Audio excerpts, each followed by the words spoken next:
Those fighting for the right to live on Heirisson Island have taken the city of Perth to court, but this court case is just one of the many battles they face as the government looks to cut services to remote communities in Western Australia.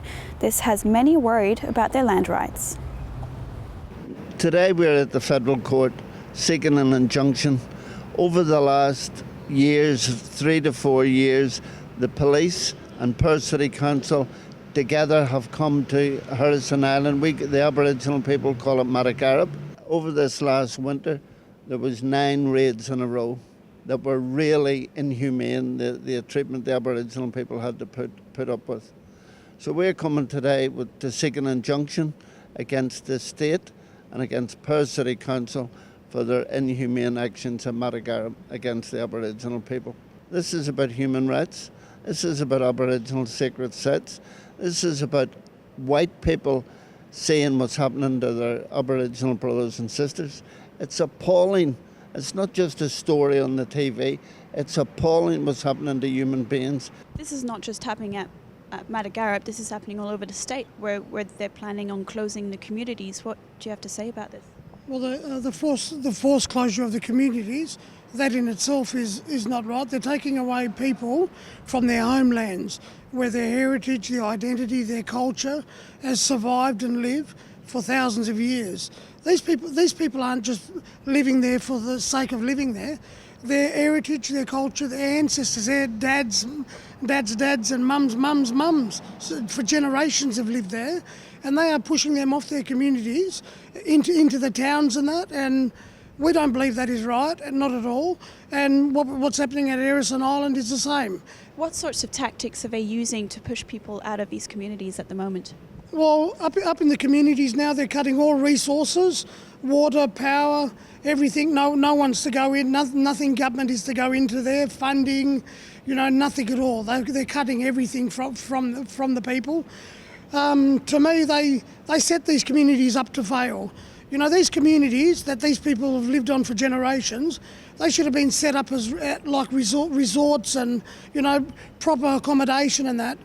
Our people up in those communities, they've been forced to live in third world conditions for a very long time, and the state comes into their communities and mines all their mines. It takes all the minerals and resources from their land, but just over the horizon is these communities with nothing. What's going to happen to all these people when they're forced out of these communities? Well, where do they go? Where do they go? Ask yourself, if you're watching this on the TV, these people are homeless, where do they go? They will go. These people will go into the local towns, the bigger towns in the communities. But what no one understands is we have law protocols and boundaries. These people will be going into other Aboriginal people's homelands, and with our protocols and that, it's not a done thing.